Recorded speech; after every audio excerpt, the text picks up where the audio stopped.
Hello Karios, meron tayong tinatawag na lucky fruits.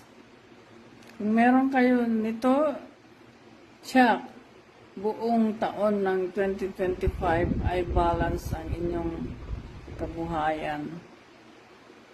May mga 5 feng shui elements na tinatawag. Isa dito ay ang fire elements na nagre-represent ng kulay na red o dark orange.